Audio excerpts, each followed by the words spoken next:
Seb Ponari, shqiptari me banim në Angli, ka përfunduar udhëtimin e tij me vrap në këmbë nga Cambridge në atë dhe prej 2750 kilometra në 40 ditë.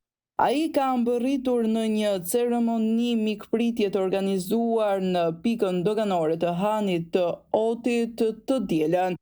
Protagonisti shpërtheu në lot kur shkeli në tokën shqiptare. Ai tregoi se vrapimin e nisi rastësisht, ndërsa tashmë është kthyer në një pasion i cili u finalizua në këtë udhëtim të çmendur, ku përshkoi në shtete për të mbërritur në Shqipëri, teksa bërri nga Hani i Hotit në Tropoj ditën e hënë.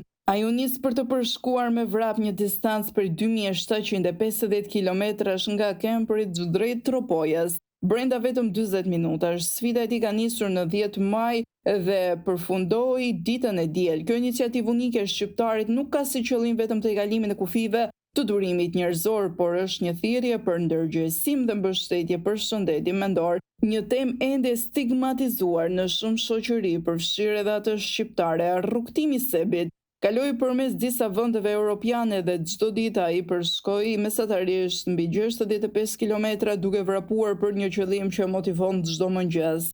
Të gjitha fondet e mbledhura gjatë kësaj sfide do të shkojnë për një organizatë lokale që ofron shërbime dhe mbështetje për personat me probleme të shëndetit mendor.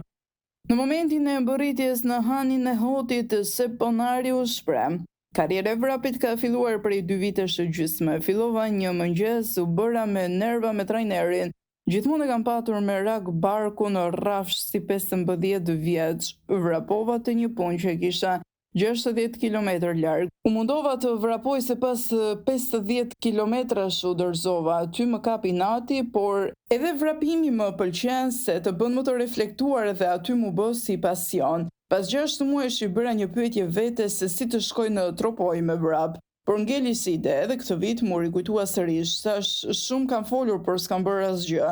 Mbi të gjitha thash me që babai bën këtë vit 10 vjetorin që ka ndëruar jetë, doja dedikoj atij. Vrapi ka qenë faktor kryesor për mua për të përmirësuar edhe kualitetin e jetës."